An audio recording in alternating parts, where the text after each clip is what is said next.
Bonjour messieurs, mais qu'est-ce que vous êtes arrivés vite avec ce jingle, c'était magnifique. C'est dommage que vous ayez vu le jingle, moi, parce que moi j'ai vu une danse exceptionnelle pour qu'on arrive à se retrouver tous les 5 pour engager. En effet, ce que vous venez de dire, Marjorie, cette question de l'open innovation, c'est vrai, on en parle depuis ce matin, on l'évoque de différentes façons, mais comment la favoriser d'une certaine façon? Eh bien, par exemple, ici à Paris-Saclay, il y a ce challenge d'open innovation, Dream in Saclay, qui permet justement de favoriser les différents projets qui peuvent être proposés d'open innovation. On va faire un tour de ce sujet de Dream in Saclay tout de suite avec vous qui avez présenté différents projets marquants. Sylvain Clémendo de chez Total, bonjour.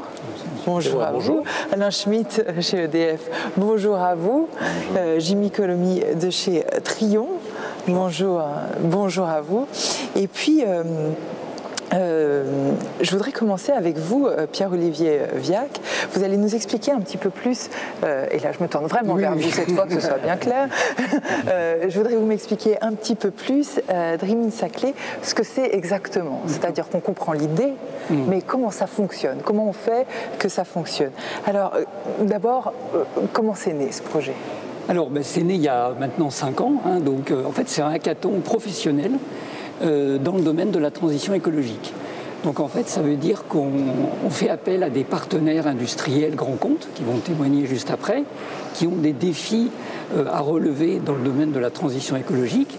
Et finalement, ces défis vont les confier donc à nous, organisateurs, chambres de commerce, pour qu'on puisse faire du sourcing auprès des startups, auprès des PME, auprès des laboratoires, pour aller chercher les compétences qui vont permettre de résoudre ce défi, de trouver une solution à ce défi. Donc en fait, on constitue une petite équipe, entre 5 et 10 experts, qui va travailler pendant 2 jours, donc avec le grand compte, avec un coach qu'on met à disposition de l'équipe et avec une méthode d'open innovation.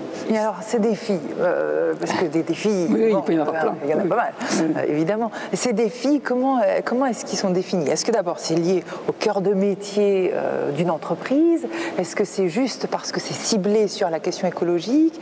Comment est-ce que vous les choisissez?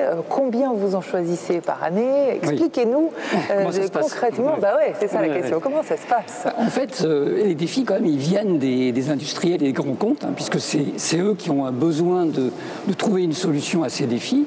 Donc le fil rouge, c'est que tous ces défis, ils doivent avoir un bénéfice environnemental. C'est-à-dire que l'innovation qui est derrière, elle doit avoir un bénéfice environnemental.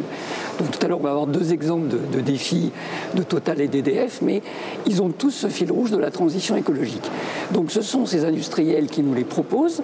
Nous, effectivement, on fait une sélection pour que ces défis, on soit capable de les organiser, parce qu'il y a des fois des défis qui peuvent être un peu stratosphériques, on va dire, et donc on va sélectionner à peu près entre 10 et 12 défis chaque édition de Dream in Saclay, pour chaque édition de Dream in Saclay. En fait. Et donc là, vous allez chercher les startups qui peuvent s'agréger pour essayer de répondre à l'enjeu, au défi qui est posé par l'entreprise, et puis vous les mettez ensemble quelques jours? 2 jours. 2 jours. Oui, 2 jours. Alors en journée, on ne fait pas ça le week-end ou la nuit comme les hackathons d'étudiants. Là, c'est vraiment des entrepreneurs. C'est pas non plus 6 mois de travail commun. On voit si en fait, si le mariage prend. Et si ça prend, en général, ça prend, parce que déjà, on sélectionne quand même les startups, les PME qui vont participer à ces défis, parce qu'il faut que les compétences qu'on va chercher correspondent au sujet qui est traité, bien sûr.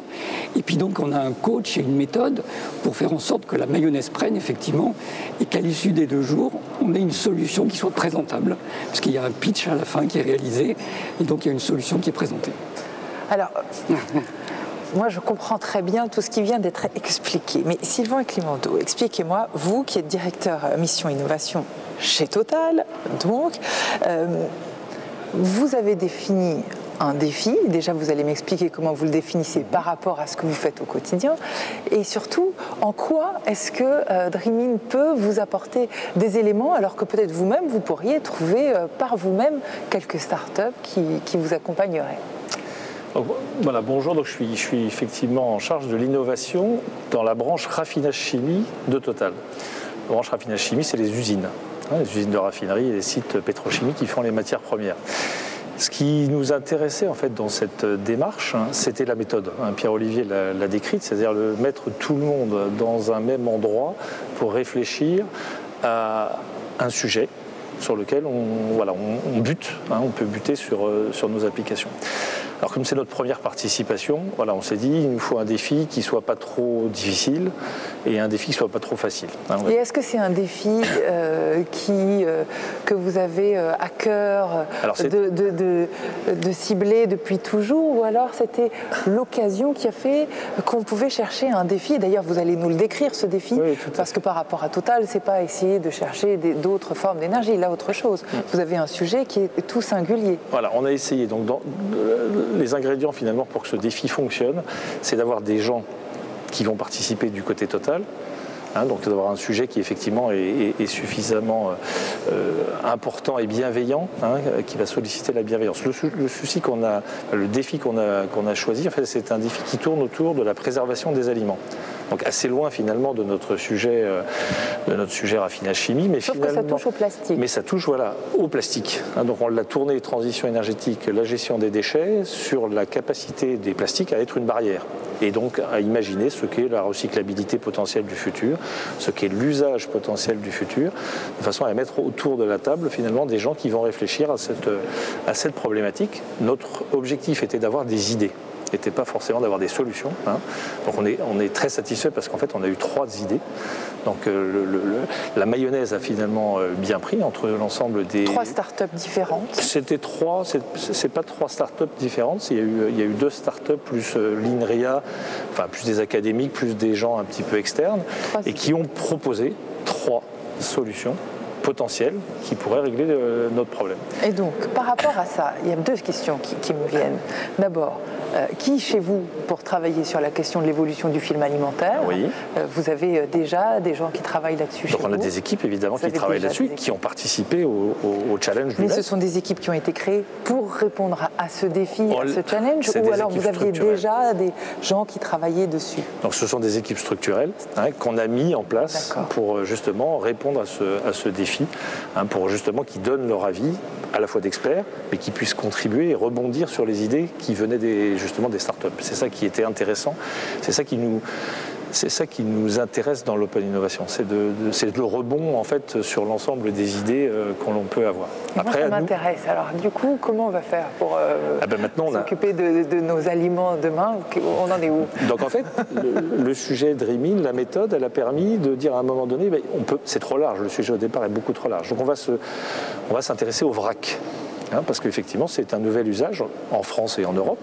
Alors on a essayé, l'intérêt des experts de Total, c'était aussi de dire, pensons aussi au reste, à l'Afrique et autres. On s'est intéressé au vrac. Et dans le vrac, une des idées maîtresses sur laquelle on travaille déjà, c'est l'idée d'aller se mettre dans la chaîne du recyclage, pour finalement pouvoir être capable à la fois de recycler le plastique ou les matières plastiques, les agencements le plus rapidement possible, et de faire en sorte qu'on ait les barrières à l'extérieur pour limiter les déchets et être le plus efficace. Donc c'était vraiment cette association VRAC pour limiter l'utilisation, le recyclage, qui est une des solutions sur laquelle on va continuer de travailler. Ils nous ont amené un certain nombre de pistes sur le digital, par exemple, l'apport du digital dans le sujet, qui était quelque chose qui était intéressant ou sur lequel on travaillait chez nous. De façon connexe, mais pas forcément centrale. Voilà, ça peut permettre de l'accélérer, de faire en sorte qu'on aille au plus vite. Donc il va falloir qu'on en prenne une. Vous nous en parlerez l'année prochaine. Voilà. Et au niveau d'EDF, vous aussi, c'est la première collaboration, Alain Schmitt, sur... Bonjour, donc Alain Schmitt, je fais partie donc, de EDF R&D, donc recherche et développement. C'est aussi un service innovation où on a différentes entités pour les activités d'EDF. Et je fais partie d'une entité réalité virtuelle. Et on a une connexion avec tout ce qui est mobilité électrique. Donc ce n'est pas notre première collaboration. Nous en avons eu il y a 2 ans maintenant, il n'y a plus l'année d'avant, sur la mobilité électrique. Donc comme vous voyez, je suis en fauteuil roulant. Le but c'était de trouver un moyen pour faciliter la mobilité avec les fauteuils roulants. Donc on a eu ce premier défi à l'époque sur une aide que l'on va amener sur le fauteuil électrique pour fournir une assistance électrique. Donc on avait regardé avec une équipe, il y avait 8 personnes de différents horizons. Donc c'est ça qui est très bien, c'est que c'est très large, donc beaucoup d'idées qui fusent, donc ça part dans tous les sens. On regardait avec des planches à roulettes, des trottinettes, des overboards, tout type de système. Et après, on essaye de recentrer. Donc on peut penser large. On peut, ah oui, ça s'appelle Dreaming après tout. Dans les 2 jours, la première journée, c'est vraiment la créativité. D'accord. Ça part. On a le droit, quoi. On ne se regarde pas de travers en disant. Ah oui, il peut y avoir toutes les idées. Au contraire, c'est ça qui va amener chacun. La deuxième journée, on recadre un peu le sujet pour arriver à la solution la deuxième journée au soir. Pour penser la transformation. Et donc après, voilà, tout doucement, on a réduit le spectre, on va dire, et on est arrivé plutôt sur. Donc il y a d'autres possibilités, hein, mais on va réduire pour les études suivantes, pour la suite plutôt des études. Donc on est parti sur trottinette électrique et overboard. Donc il y a eu ces 2 sujets en fait qui ont continué après Dreaming-Saclay et encore au jour d'aujourd'hui. Et donc il y a combien d'équipes, de personnes qui travaillent dessus? Alors sur ces sujets, c'est à chaque fois c'est 2-3 personnes hein, sur les sujets. Et donc sur la trottinette électrique, il y a un prototype donc, qui a été étudié. Le but c'est de pouvoir le diffuser le plus en open source possible. Donc modèle CAO, partage du modèle CAO, test avec des utilisateurs. Donc pour ce faire, on a travaillé aussi avec l'Université de Versailles, avec un organisme qui s'appelle le CEREM, Centre Ressources Mobilité Handicap, pour vérifier, on va dire, l'utilisabilité avec des personnes en fauteuil. Donc là, il y a une petite vidéo qui passe où on voit un prototype. Donc c'est une semelle qui va permettre d'accrocher le fauteuil sur la trottinette au niveau de la palette avant. Donc il faut que ça se mette facilement, il faut pouvoir l'utiliser en autonomie et que la personne puisse circuler avec le système et ensuite se décrocher facilement de la trottinette pour l'utiliser, je ne vais pas dire comme une personne valide, mais que ce soit aussi facile à utiliser pour facilement décrocher et raccrocher. Et ça c'est un autre proto donc, qui est en cours d'étude aussi, en particulier avec, c'est une personne qui pilote Philippe Savidan d'Air France avec un overboard. Pourquoi? Parce qu'au niveau d'Air France, ils ont pas mal d'overboards qui restent en fait dans les aéroports puisque suivant les batteries, les moteurs autres, ils ne vont pas pouvoir monter dans les avions, ils ne sont pas forcément récupérés. Donc ils avaient un certain nombre d'overboards qui pouvaient être utilisés pour faire des prototypes. Et donc une fois qu'on a ces prototypes, vous continuez ou alors il y a un accompagnement sur une industrialisation possible? Comment ça se passe? Donc là on n'est pas encore rentré dans une phase d'industrialisation, là c'est pour le moment évolution des prototypes, test avec des utilisateurs et en effet la phase suivante sera après d'avancer au niveau industrialisation.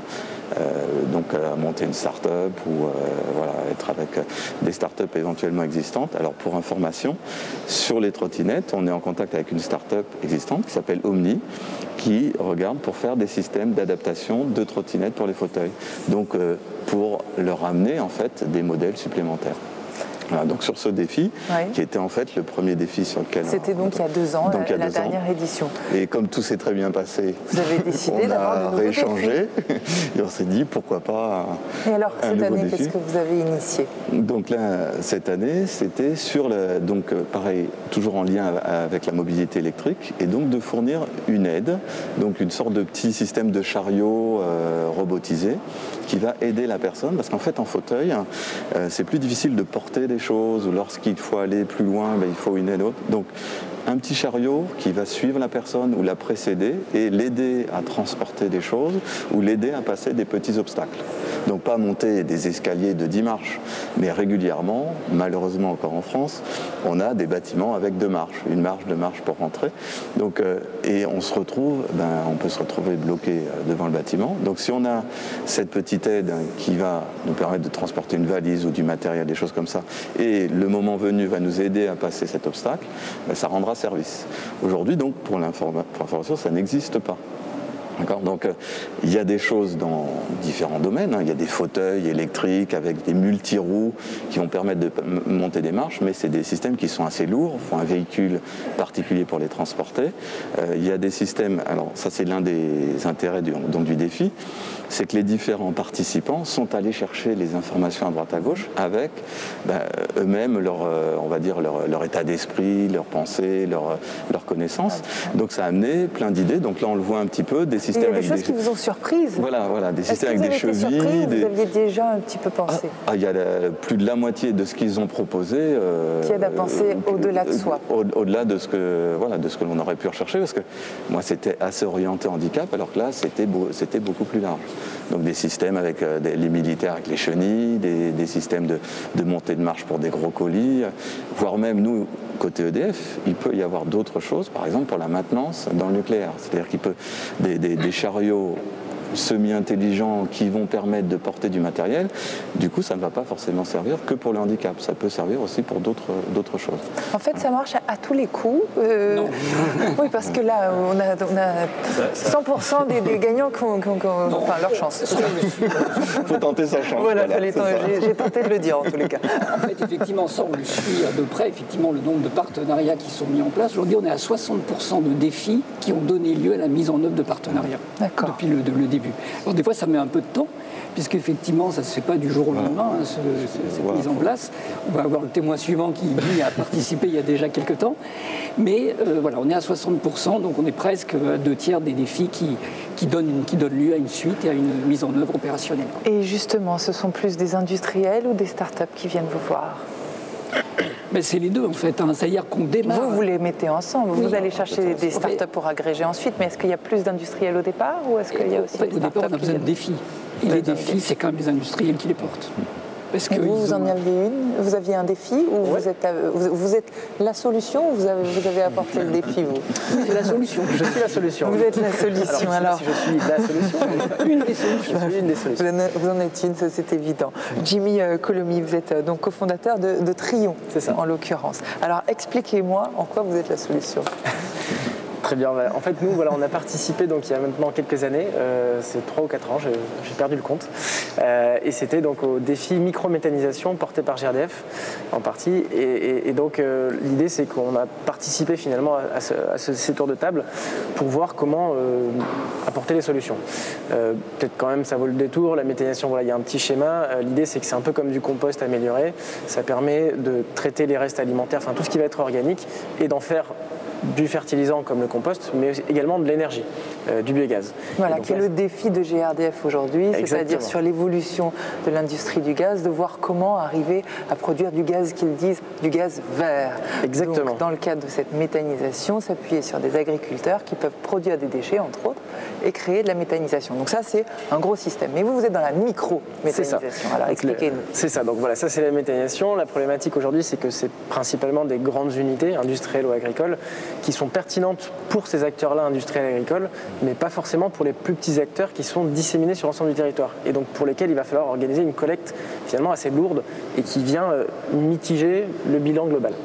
Et donc là, l'objectif de pouvoir faire de la microméthanisation, c'est vraiment de mailler le territoire et d'être au plus proche des zones de ces petits acteurs en fait, et des zones de production, de manière à réduire la logistique et donc l'impact également que ça va générer. Expliquez-moi l'échelle de la microméthanisation, parce que la méthanisation, après tout, ça peut être un agriculteur, donc c'est pas non plus énorme, ou ça peut être 2-3 qui sont ensemble. La microméthanisation, c'est à quelle échelle alors ? Alors, ce n'est pas vraiment défini. Néanmoins, là, quand on se parle de microméthanisation, et notamment pour les biodéchets, donc les restes alimentaires, plus que les déchets agricoles, il faut raisonner finalement en termes de distance et donc en nombre d'habitants qui vont générer une quantité de déchets.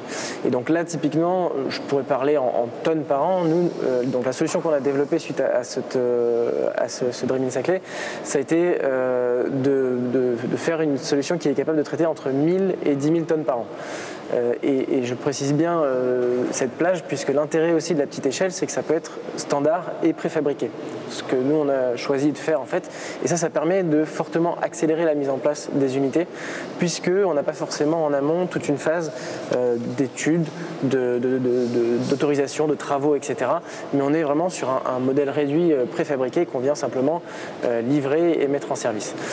Aujourd'hui, un grand projet, par exemple, c'est 5 à 10 ans pour voir le jour. Et la plupart des projets, malheureusement, ne voient pas forcément le jour parce qu'il y a des oppositions de riverains, par exemple, qui trouvent ces projets trop gros et donc potentiellement trop risqués ou avec trop de nuisances. Là où nous, on peut déployer un projet en 1 à 2 ans. Comment ça marche? Expliquez-moi. De quoi il s'agit en réalité dans la microméthanisation? C'est-à-dire on ne va pas créer un microméthaniseur? Comment ça marche? Dans l'idée, si. C'est des microcuves, c'est tout? C'est ça. Ça veut dire qu'aujourd'hui, tout est bâti. C'est tout en petit? Finalement, on vient miniaturiser ce qui se fait déjà très bien à grande échelle. Et donc, mais c'est pas si simple. Parce que en méthanisation, c'est un peu l'inverse. Ça veut dire que normalement, on a toujours du mal à passer gros en partant petit. En méthanisation, c'est l'inverse. C'est plus dur de maîtriser de manière stable et fiable quelque chose qui est à petite échelle par rapport à quelque chose qui est beaucoup plus gros. Et donc, tout le travail qu'on a dû fournir, ça a été ça. Et ensuite, là, ce qui a été très intéressant par contre avec Dreaming, c'est que ça nous a permis de rencontrer aussi des gros acteurs comme GRDF, qui sont très utiles en fait par la suite pour le déploiement de ce genre de projet, puisque eux connaissent très bien les maillages territoriaux. Donc typiquement là, on a pu rencontrer directement et de manière simplifiée les bons acteurs au bon moment. Et ça vaut de l'or en fait quand derrière il s'agit ensuite de déployer une unité concrète, quoi. Il y a l'idée et puis il y a la réalisation. Et donc aujourd'hui, vous en êtes où d'un mot?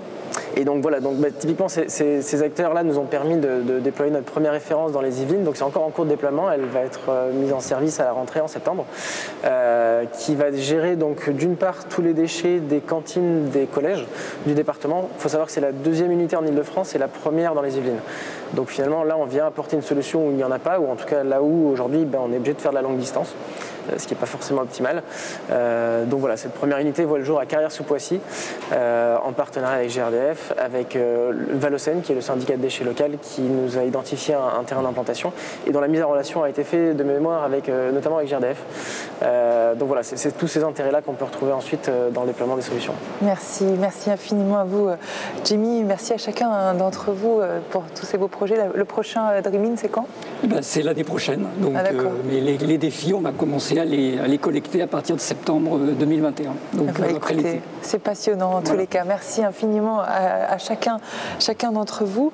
Marjorie, ce qui est aussi important dans l'écosystème de Paris-Saclay, dont on vient de voir encore de merveilleux exemples, c'est de s'intéresser à autre chose, pour aller encore plus loin. On peut parler de collaboration internationale.